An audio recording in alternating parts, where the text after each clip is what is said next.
Capítulo de número 20. Segundo Crônicas,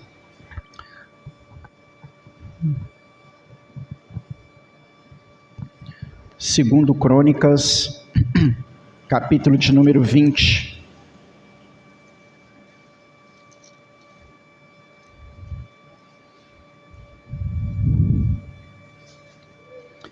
Segundo Crônicas, capítulo de número 20, eu quero ler a partir do versículo de número 1.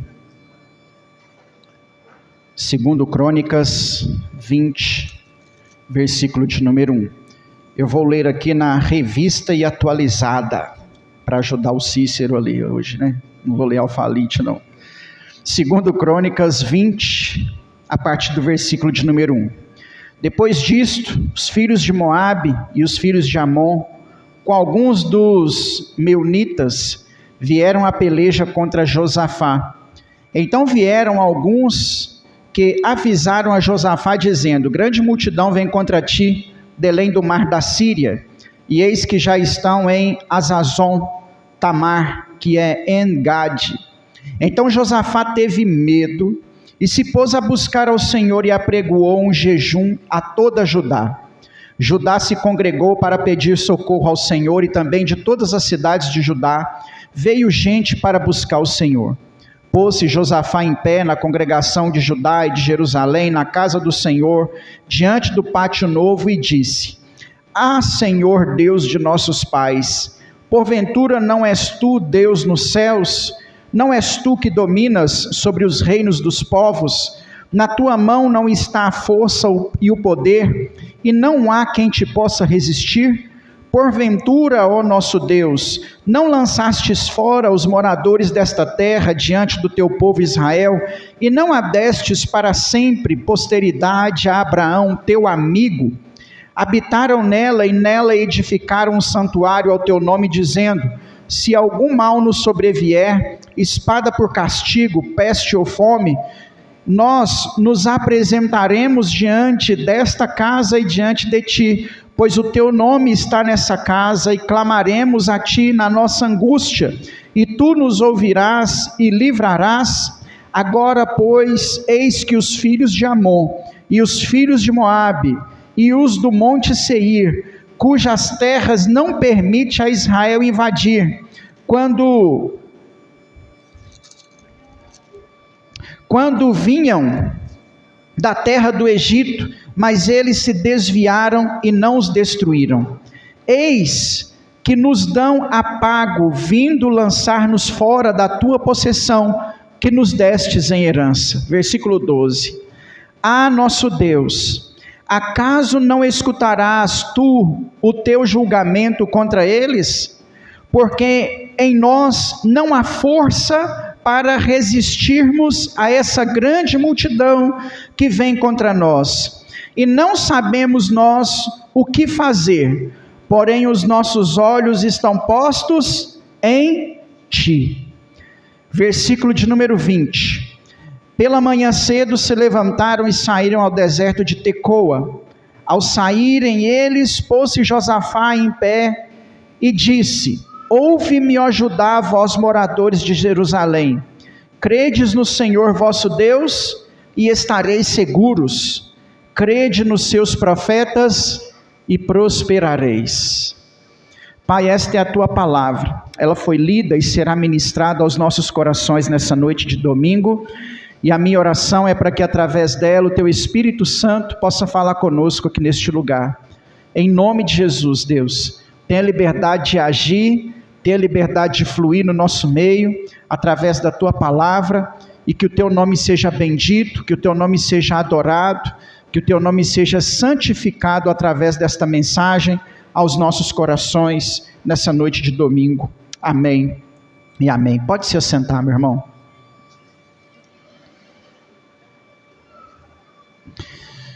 Nós temos aqui uma das histórias mais marcantes do Antigo Testamento, uma história registrada em 2 Crônicas, capítulo de número 20, e que relata sobre a história de um rei de Judá, Josafá.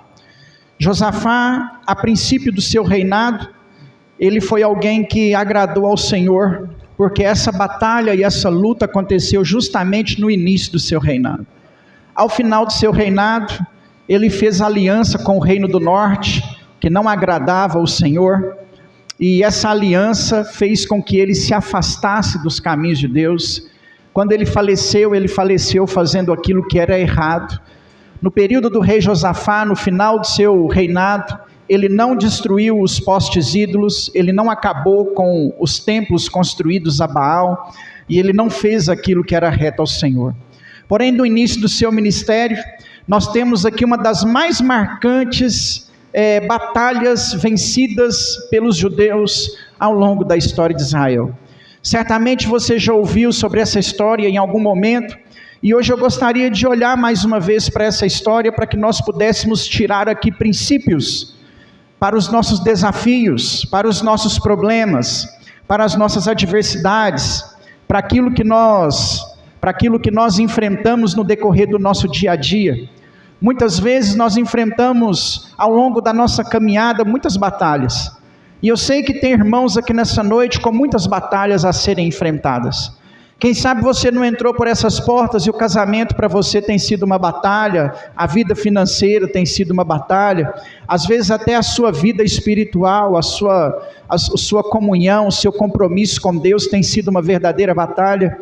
E orando em favor dessa mensagem, Deus colocou no meu coração, para que nós aprendêssemos aqui nessa noite um princípio muito importante para superar e vencer as nossas batalhas. E nós precisamos tomar muito cuidado, porque geralmente as nossas batalhas, elas causam medo no nosso coração. As nossas batalhas, elas tentam nos enfraquecer, elas tentam nos afastar da presença de Deus. Os medos cercam a nossa caminhada, e muitas vezes nós até fraquejamos diante das nossas batalhas. Tamanho é o medo que está no nosso coração, tamanho é o medo que muitas vezes assombra a nossa alma e a nossa vida, né? Josafá viveu um período assim, ele viveu um período onde essa crise gerou no seu coração muito medo. Nós lemos aqui o versículo de número 12 do capítulo de número 20, e Josafá, no meio da sua oração, diz assim: ah, nosso Deus, acaso não executarás o teu julgamento contra eles, porque em nós não há forças para resistirmos a essa grande multidão que vem contra nós, e não sabemos nós o que fazer, porém os nossos olhos estão postos em ti. Josafá, ele tem medo no seu coração por causa de alguns motivos. O primeiro versículo disse isso, né? Depois disso, os filhos de Moabe e os filhos de Amon, com alguns dos meunitas, vieram contra Josafá. Então vieram alguns deles e avisaram a Josafá, dizendo: grande multidão vem contra ti, além do mar da Síria, e eis que já estão em Azon Tamar, que é En-Gade. Então Josafá teve medo e pôs-se a buscar o Senhor. Quando Josafá vê o tamanho da multidão, 3 povos reunidos contra o exército de Jerusalém, vindo contra ele, ele sente medo no coração. Ele tem medo da condição que ele está enfrentando. Quantas vezes aquilo que se levanta contra nós causa medo no nosso coração? Quantas vezes nós tememos a multidão? Você sabe quem é Moabe e Amon? Moabe e Amon são povos descendentes das filhas de Ló, que elas tiveram com o próprio pai. Depois que a mãe virou estátua de sal, elas chegam num determinado lugar, e lá elas embriagam o próprio pai, e ele tem filhos com as próprias filhas. Esses filhos que Ló teve, das suas filhas, se tornaram perseguidores de Israel, são os moabitas e os amonitas. Deus já havia expulsado esse pessoal da terra de Israel, tanto do reino do norte quanto do reino do sul, pela espada de Davi. Eles já tinham se ido embora, mas no período do rei Josafá, eles se levantam querendo conquistar novamente Jerusalém, e eles se unem contra Jerusalém em 3 exércitos, porque ainda juntam os meunitas com eles, e eles vêm na tentativa de invadir a terra. Se a gente fosse colocar exército com exército, a batalha era perdida. E é por isso que Josafá sente medo, é por isso que Josafá teme essa condição. Diferente do período final do seu reinado, no período inicial, Josafá pôs-se a buscar a Deus. Há 3 situações que Josafá, diante do medo, ele vai se levantar para poder fazer. Primeiro, ele vai buscar o Senhor. Se você prestou atenção no texto que nós lemos, ele invoca o texto de 2 Crônicas 7,14, nós estamos no capítulo 20. Em 2 Crônicas 7,13, Deus diz: se eu enviar a peste, se eu enviar o gafanhoto, se eu ordenar que o negócio não fique muito bom, se o meu povo, que se chama pelo meu nome, se humilhar, orar, buscar minha face, converter seus maus caminhos, eu ouvirei dos céus. Na sua oração, ele clama por essa promessa, ele busca a Deus. Eu não sei o que tem colocado medo, eu não sei o que tem trago angústia sobre o seu coração, mas eu sei que se você se propõe em buscar o Senhor, em estar na presença do Senhor, coisas espetaculares e maravilhosas podem acontecer com você. A primeira ação que nós precisamos fazer ou praticar diante do medo é nos colocar para buscar ao Senhor. Josafá também tomou uma segunda atitude, ele apregoou um jejum, e todas aquelas pessoas que desceram para Judá, elas jejuaram. Eu não sei quais são as tribulações, eu não sei quais são os desafios que têm se levantado contra a sua vida, mas, meu amado irmão, eu gostaria até de talvez ter outro segredo para dizer para você sobre o que fazer nesses momentos. Só que a Bíblia, ela é imutável. Os segredos da comunhão e da intimidade com Deus, estes não mudam jamais, eles continuam sendo os mesmos. Talvez você gostaria de ouvir uma outra receita de bolo que desse você uma vitória, mas não há. Nós precisamos levar o nosso coração a buscar o Senhor, e nós precisamos jejuar. Nós sabemos o que aconteceu após isso que Josafá praticou, e o que leva Josafá a conquistar o que ele conquistou, são essas coisas que nós muitas vezes consideramos pequenas: buscar ao Senhor e jejum.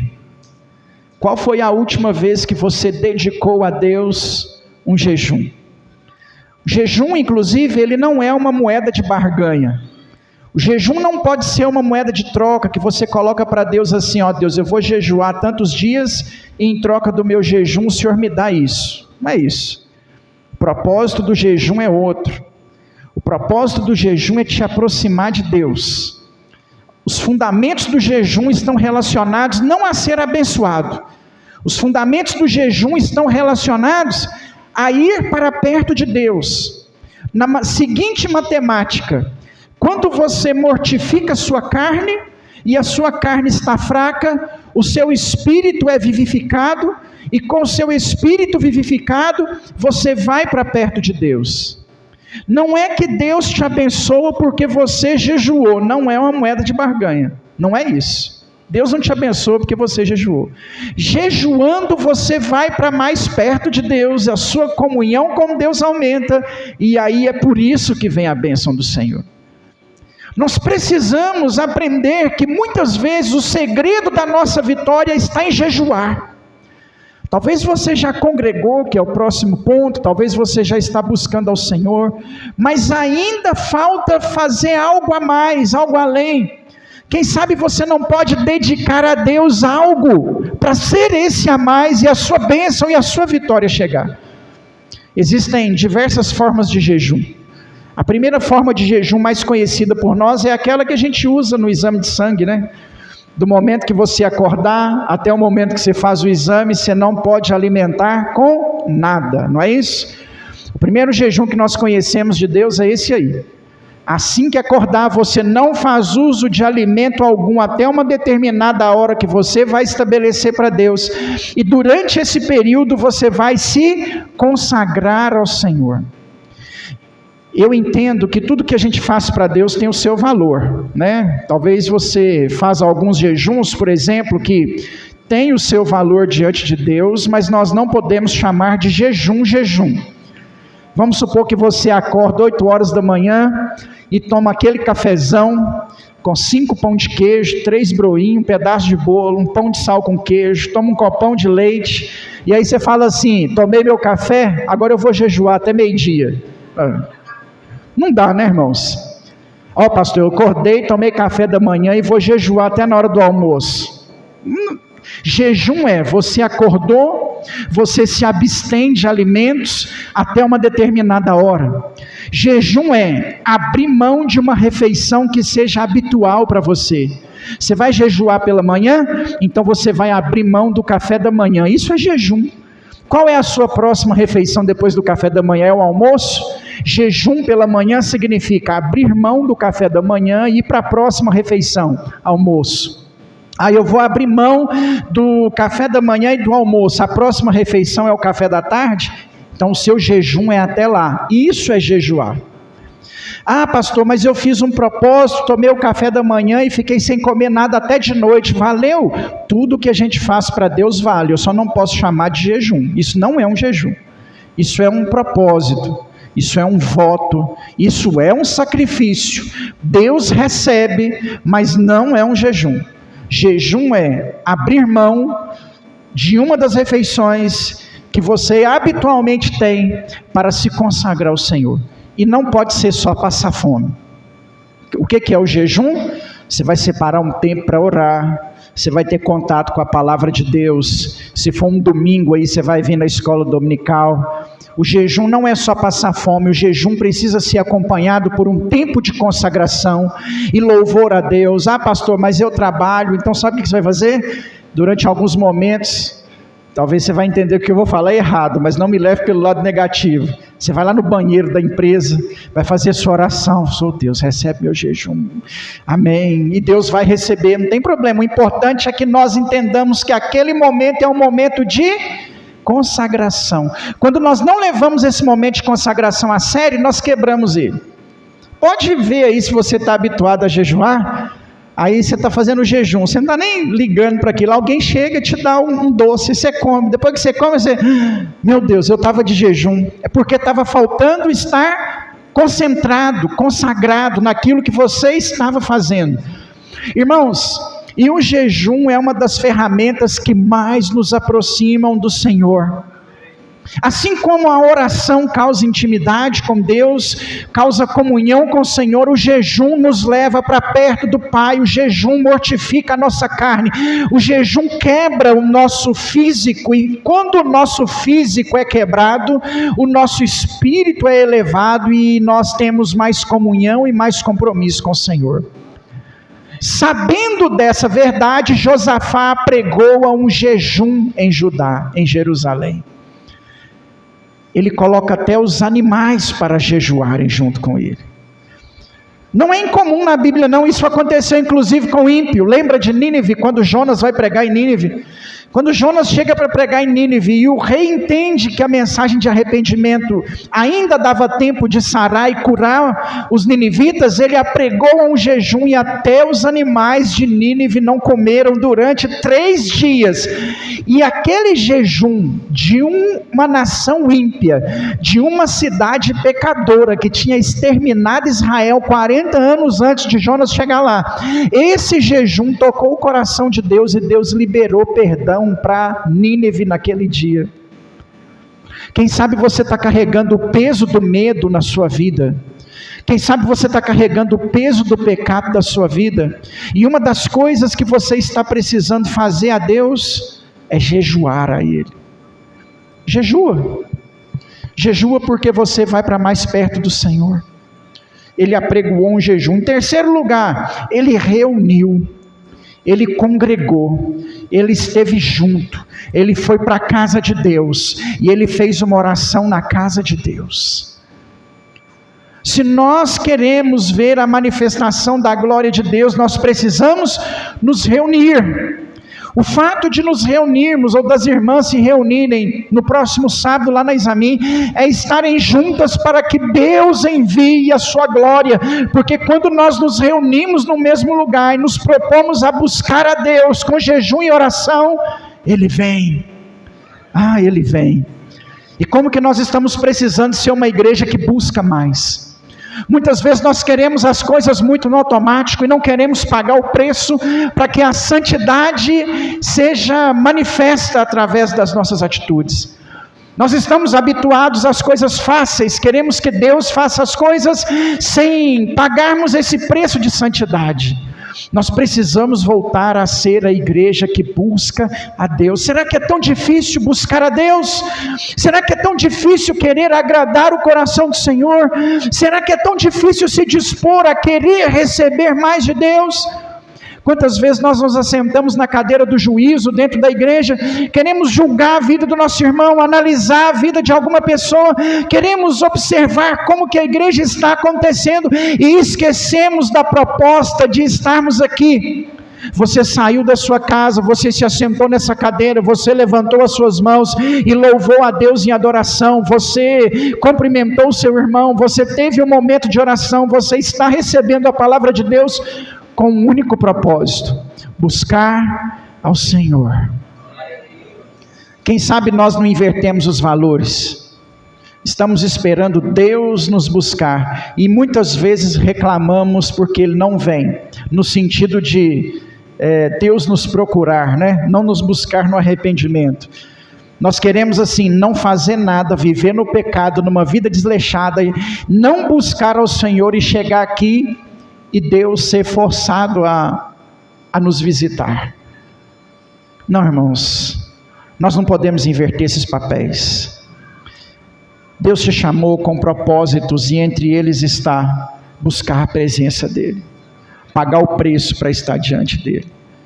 Você anda reclamando que as coisas estão ruins, você anda reclamando que as coisas estão frias, mas eu te pergunto, para você que anda reclamando que as coisas estão ruins, que dia foi seu último jejum? Que dia foi seu último propósito de oração? Qual o último dia que você esteve na igreja, congregando, reunindo junto com os irmãos? Você anda reclamando a falta da ação de Deus, mas qual foi o dia que você correu para a presença dEle?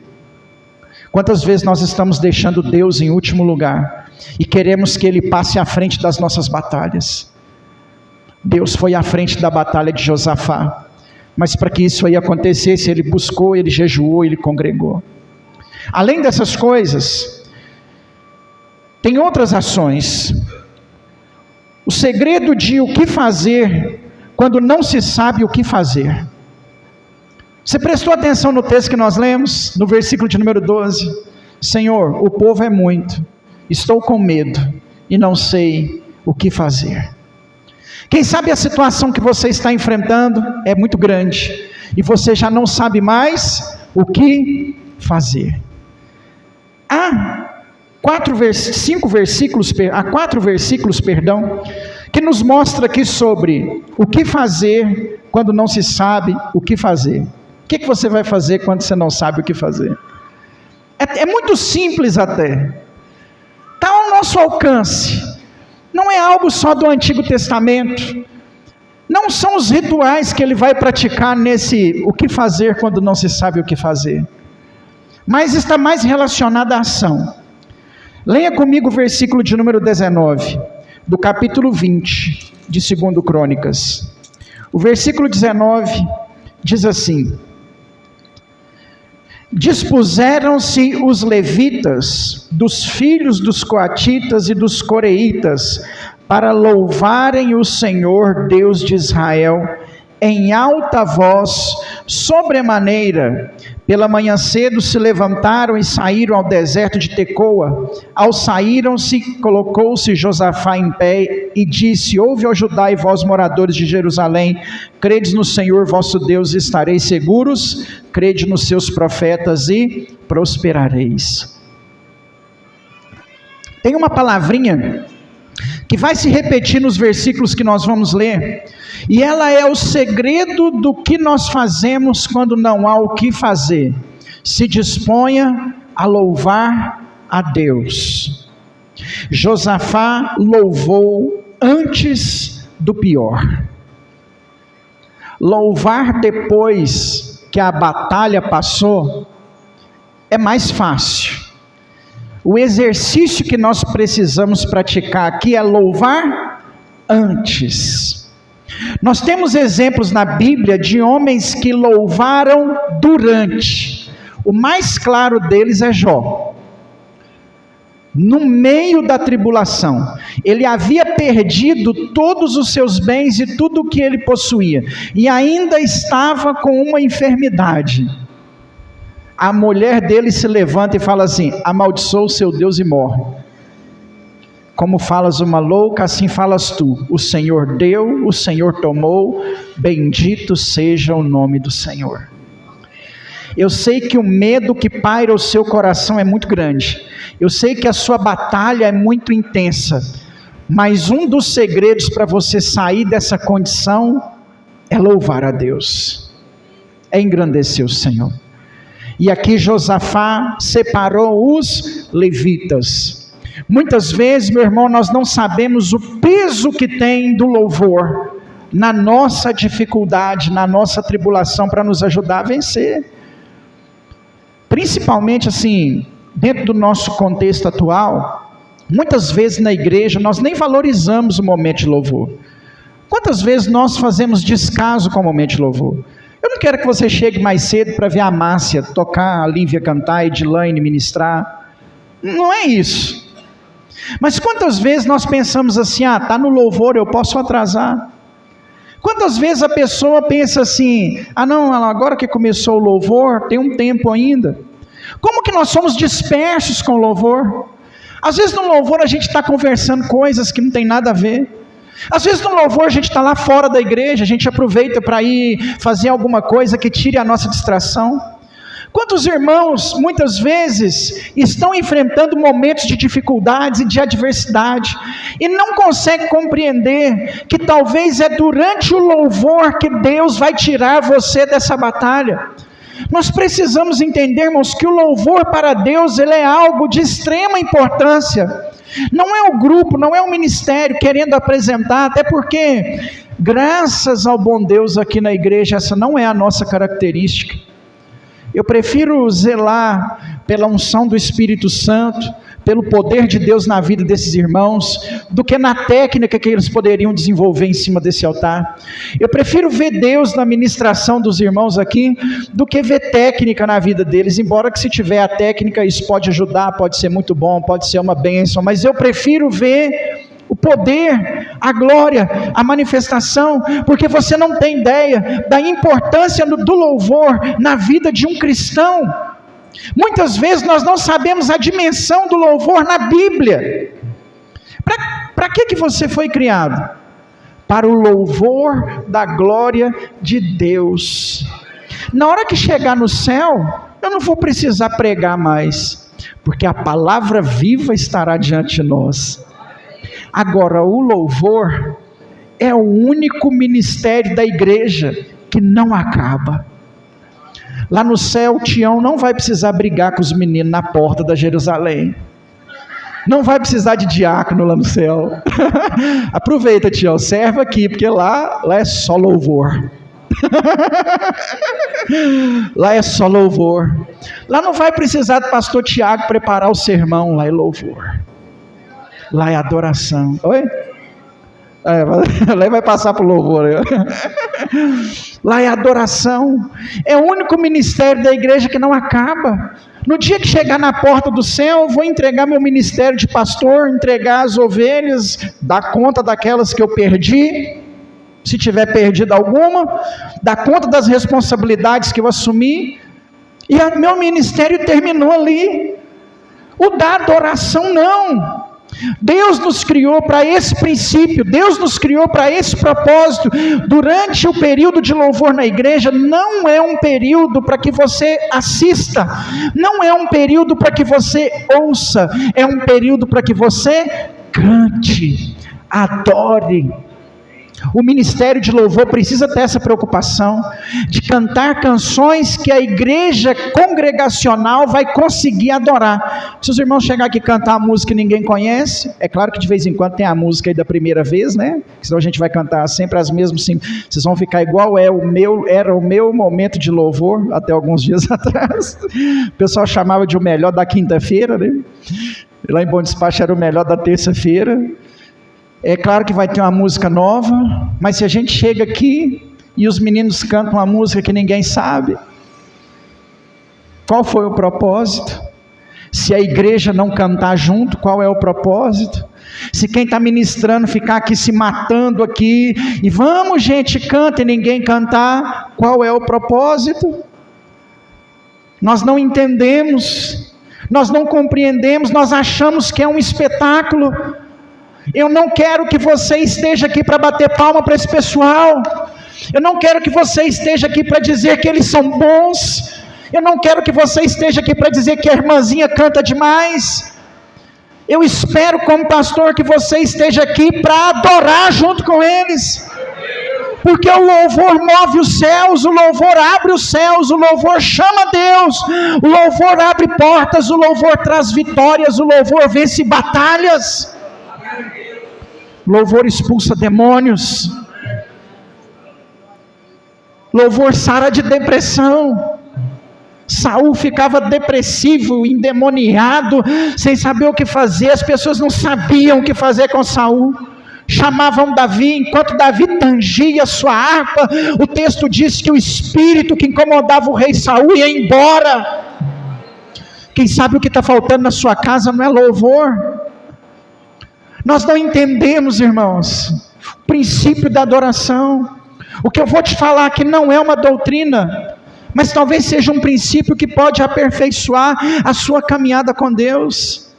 Não entra nessa que qualquer música serve, não entra nessa que você pode escutar qualquer coisa, você não pode ouvir qualquer coisa. Música é sério, música mexe com Deus, música mexe com o espiritual, música, adoração mexe com aquilo que muitas outras coisas da igreja não conseguem mexer. Você enche o seu coração de Zé Felipe, de Zezé de Camargo e Luciano, de Gustavo Lima. Você não conhece uma música da igreja, porque na sua casa só toca música mundana. Desse jeito seu marido nunca vai se converter, seus filhos nunca serão impactados, porque a sua casa está cheia de música do mundo. Eu sei que tem música da igreja que é pior do que a do mundo.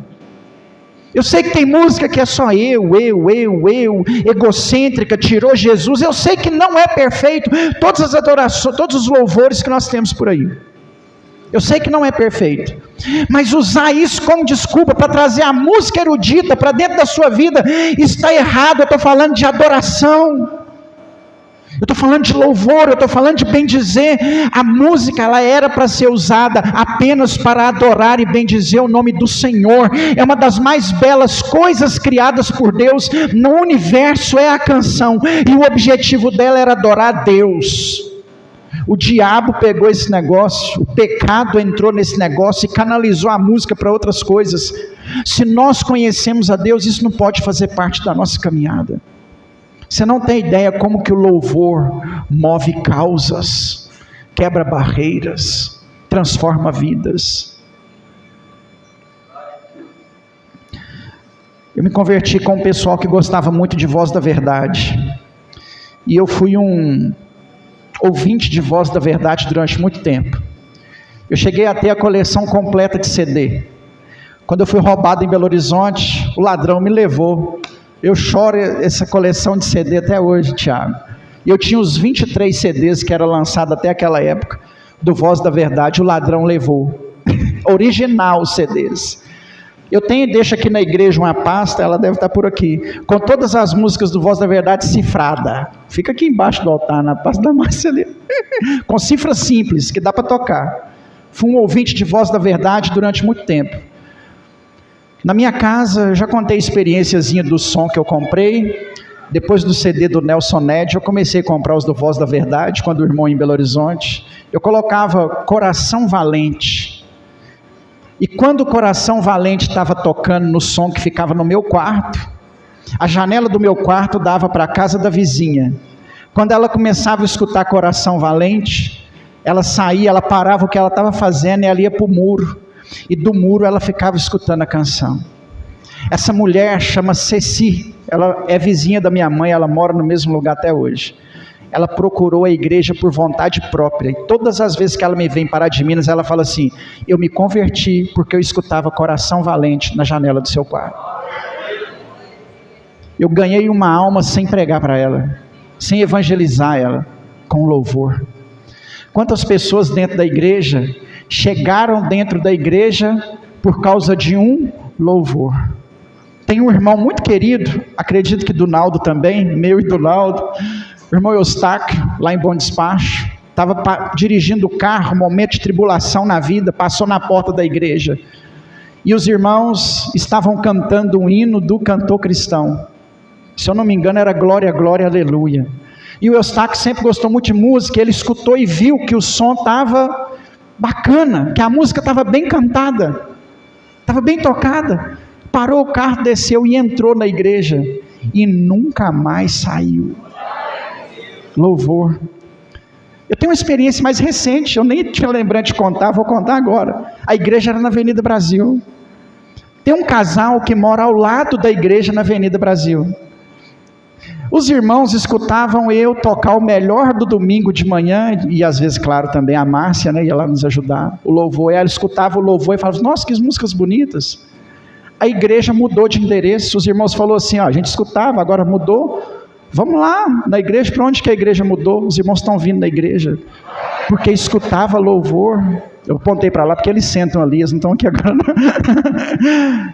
Os irmãos escutavam o louvor ao lado, e olha irmãos, que eu não sou um exímio cantor não, o louvor move, o louvor atrai.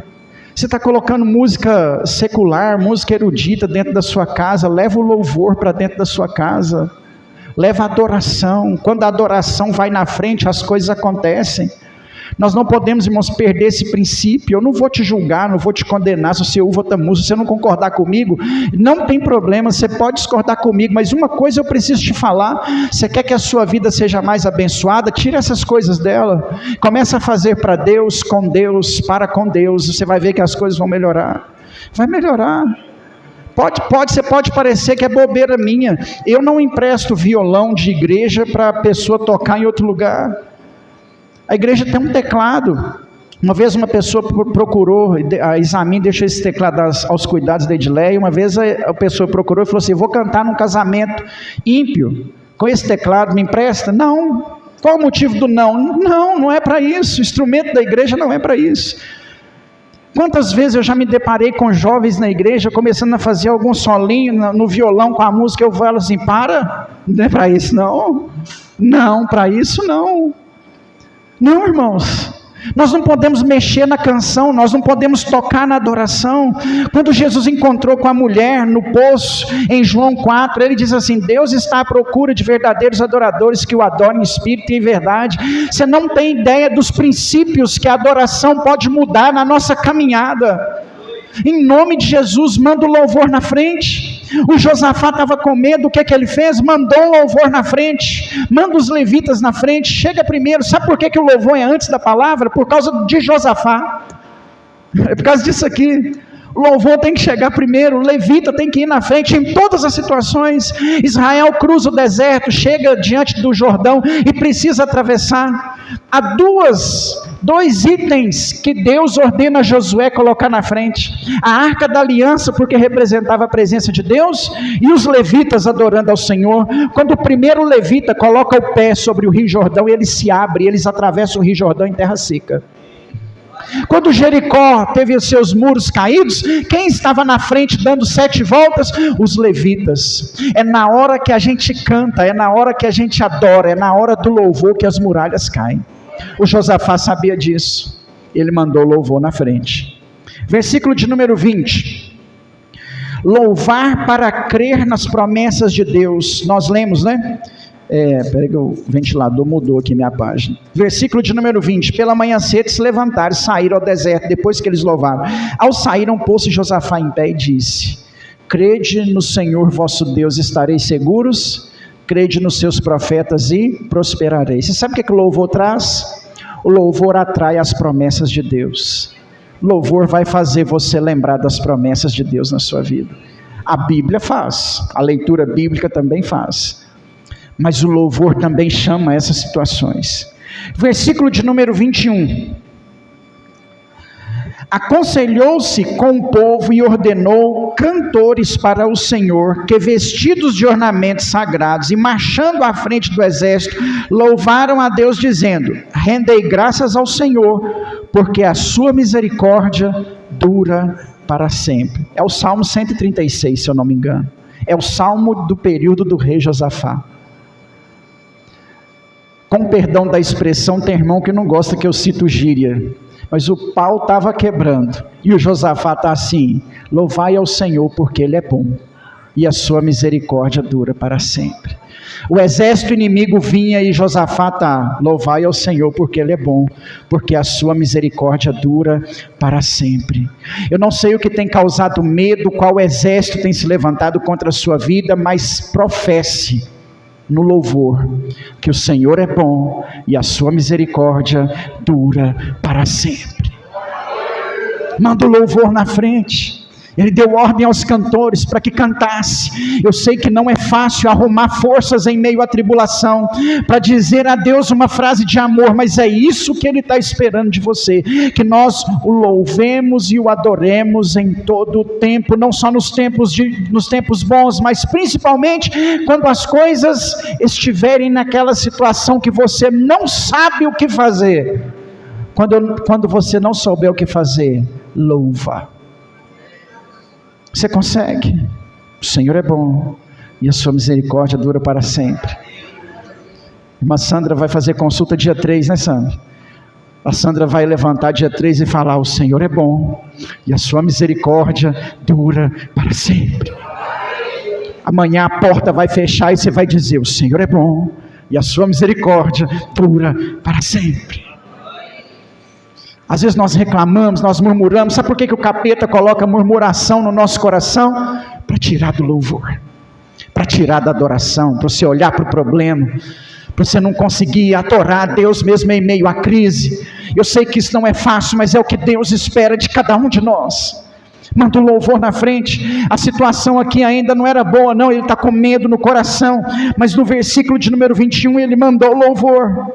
Versículo de número 22: tendo ele começado a cantar e a dar louvor, expôs o Senhor emboscada contra os filhos de Amon e Moabe, no monte Seir, que vieram contra Judá, e eles foram desbaratados. A resposta de Deus veio durante o louvor. Você já parou para pensar que a resposta de Deus para a sua vida pode vir durante o louvor? Você já parou para pensar que talvez você venha num culto de domingo e Deus vai falar com você em um louvor? A resposta de Deus não vem só na oração. A resposta de Deus não vem só no jejum. A resposta de Deus não vem só na palavra. Deus manda respostas também no louvor. Não quer dizer que o louvor seja mais importante, mas eu quero deixar claro para você que nas infinitas formas que Deus tem para te responder, uma delas pode ser numa canção. Uma canção. Já passei por frustrações ministeriais terríveis. Em duas delas a Edileia esteve comigo. Na primeira delas nós ainda éramos namorados, né? A gente não tinha nem noivado ainda. Sabe esse negócio de pastor não estar no ministério e não frequentar a igreja? Eu fiz o contrário. Me dispensaram do ministério, já vivi essa situação 2 vezes, e acho que essa primeira eu nunca devo ter falado com os irmãos a história. Na primeira vez que eu fui dispensado ministerialmente, que foi quando eu vim para a Lagoa da Prata, me colocaram como um zero à esquerda.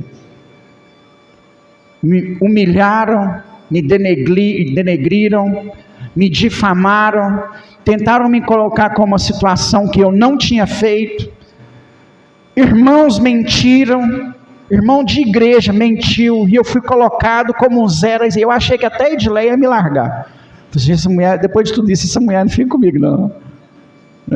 Ela sabia, eu falei assim, para mim agora acabou o namorado, vamos pensar para frente agora, né?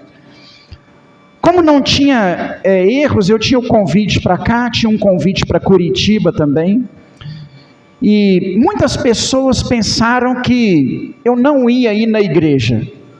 Eu frequentei a igreja 4 meses, toda sexta e domingo. Me dispensaram numa quarta-feira. Na sexta-feira, eu estava na igreja, adorando, servindo, às vezes humilhado, o pessoal julgando indireta para mim. Naquela época eu tive pessoas que falaram comigo assim: olha, achei que você não ia ter essa coragem.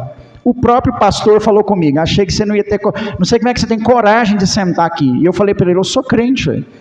Eu sou crente, sou Batista Nacional, e essa é a única igreja Batista Nacional da cidade, então eu vim aqui. Frequentei a igreja até o dia que vim para a Lagoa da Prata de forma definitiva. E quando eu decidi vir para a Lagoa da Prata de forma definitiva, foi por causa de uma canção. Eu fui para a igreja, e cheguei na igreja e falei comigo assim: Senhor, eu preciso tomar uma decisão, porque os outros convites não estavam dando certo, eu precisava decidir. E eu falei: Deus, eu preciso decidir o que fazer, eu fico, eu vou, eu espero. E na época o Fernandinho estava lançando aquela canção assim: uma nova história Deus tem para mim. Os irmãos cantaram essa música pela primeira vez na igreja, no dia que eu fiz essa oração, estava lá, e aquele dia eu entendi que Deus tinha uma nova história e era hora de decidir. Não foi numa palavra, não foi num jejum, foi numa canção. Deus tem resposta para você no louvor. Quem sabe você não vai pular uma lista aleatória do Spotify, e na hora da canção Deus vai falar com você. Quem sabe? Eu sei que para mim nessa tarefa, um dos irmãos com maior desafio é o Marcos, radialista. Mas ele põe um louvor mesmo no como é que chama o programa lá? Acorda Brasil, não é? Acorda Brasil? Mesmo no Acorda Brasil, o Marcão solta um Daniel e Samuel sertanejo lá. 6 horas da manhã, eu estou devendo o Marcos nos áudios, mas eu oro lá, 6 horas da manhã. Irmãos, quem sabe não é num louvor que Deus vai falar com você. Versículo 22, louvor como resposta. Versículo de número 26. Ao 4º dia se ajuntaram no vale de bênção, onde louvaram o Senhor, por isso chamaram aquele lugar de vale de bênção até o dia de hoje. Sabe o que aconteceu quando eles louvaram e adoraram ao Senhor? Deus fez Moabe brigar com Amon entre si, e eles desbarataram, mataram uns aos outros. Quando Israel chegou com Josafá, quando Judá, chegou com Josafá no campo de batalha, o exército estava morto e eles apenas pegaram os despojos da guerra. Só para você entender, quando um exército ia para a guerra naquele período, ele enchia as suas armaduras, os bolsos de dinheiro, de ouro, peças preciosas, e quem vencesse a guerra tinha o direito dos despojos. Isso acontece com Abraão, lá em Gênesis 14, o Abraão junto com seus escravos vence o exército inimigo, e ele arrecada lá um grande valor financeiro, e pela primeira vez ele tira o dízimo para Deus. Quando alguém ia para a guerra, ele levava peças preciosas dentro da armadura para servir de despojos, para isso é um incentivo. Vem, se você ganhar, você vai levar isso de prêmio. Era chamado de despojos. Quando Josafá chegou com o exército, eles apenas pegaram os despojos, e um dos versículos inclusive diz, lê na sua casa lá depois do versículo 20, que eles acumularam grande riqueza dos despojos da guerra naquele dia, por causa do louvor, por causa da adoração. Agora, para a gente finalizar, no versículo de número 3, aquele lugar era chamado de Vale do Medo. No versículo de número 26, 23 versículos depois, o lugar chama Vale da Bênção. Quem sabe Deus não quer nessa noite transformar o seu Vale do Medo em Vale da Bênção. Quem sabe hoje não é o dia que Deus vai tirar você da tribulação e colocar você na bênção dele. Talvez essa enfermidade, esse problema que você está enfrentando, é para que Deus te tire do vale do medo e coloque você no vale da bênção. esse lugar passou a se chamar de Vale do Medo para Vale da Bênção. Eu não sei o que paira sobre o seu coração, não sei quais medos tem dentro de você, mas eu sei que se você seguir os princípios de adoração, de busca, de jejum, de congregar, que Josafá seguiu aqui, grandes vitórias Deus tem para você. Talvez você está parado, de braços cruzados, esperando a coisa acontecer do nada, e nessa noite Deus está dando uma direção para a sua vida. Faz um louvor, congrega, adora, busca, chama por Ele, enfrenta a situação, confie, creia. Glória a Deus. O Josafá disse: creia no Senhor, esteja seguro, creia nos seus profetas, você vai prosperar. Quem sabe essa não é a palavra de ânimo para você nessa noite. Creia que Deus pode mudar essa condição que você está enfrentando, em condição de medo para condição de bênção. Deus pode fazer isso na sua vida.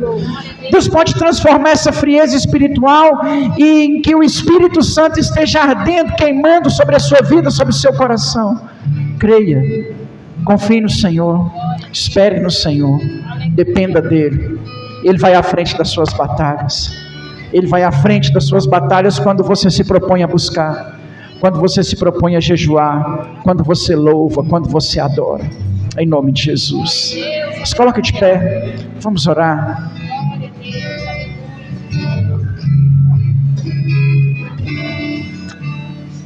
Aleluia. Feche seus olhos. Adore ao Senhor nesse momento. Diga que Ele é grande. Diga que Ele é digno. Aleluia. Esquece os seus problemas agora. Deus está te chamando, está te convidando nessa noite só para adorar, só para bendizer a Ele, na cidade dEle, adorar o santo nome dEle. Foi para isso que você veio aqui, meu irmão. E a de toda a terra.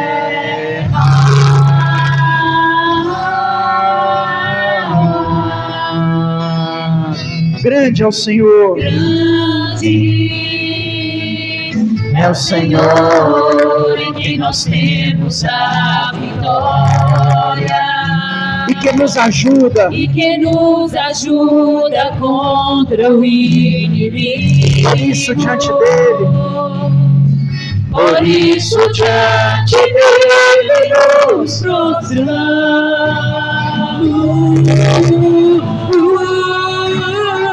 Queremos, aleluia, queremos o teu nome engrandecer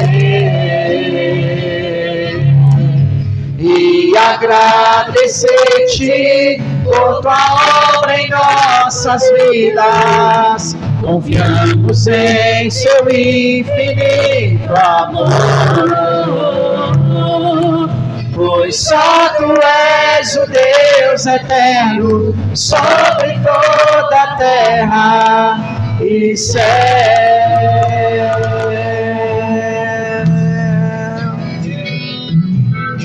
Queremos o teu nome engrandecer e agradecer-te por tua obra em nossas vidas.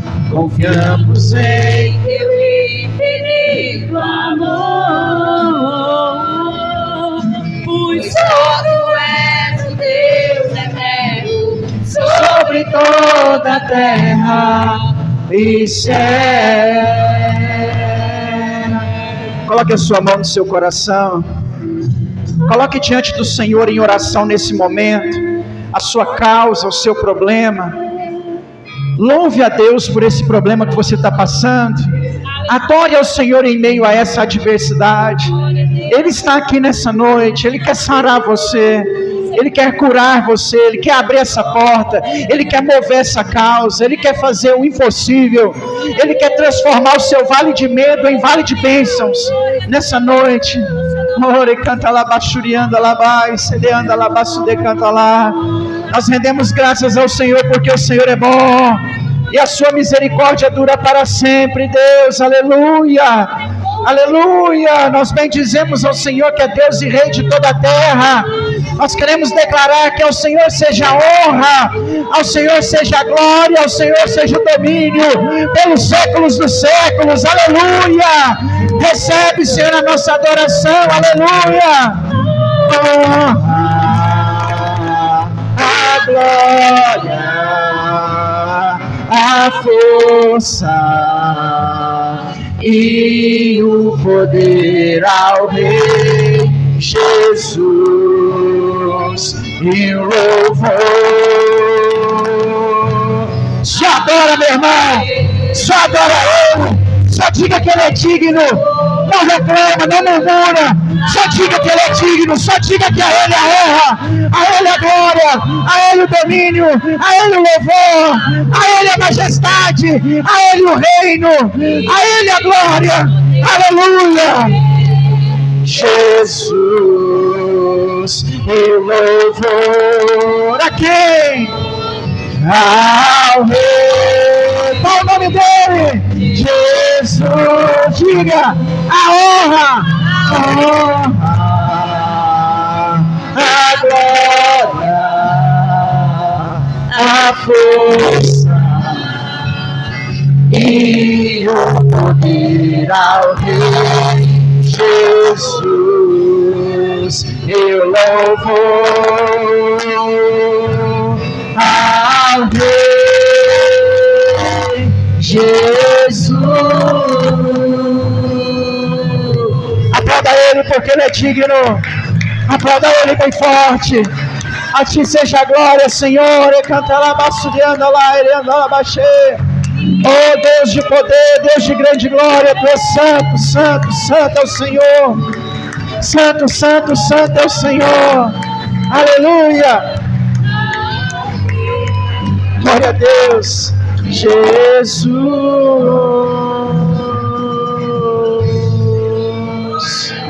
Glória a Deus. Aleluia. Glória a Deus. Glória a Deus. Aleluia. Amém. Você pode dizer comigo?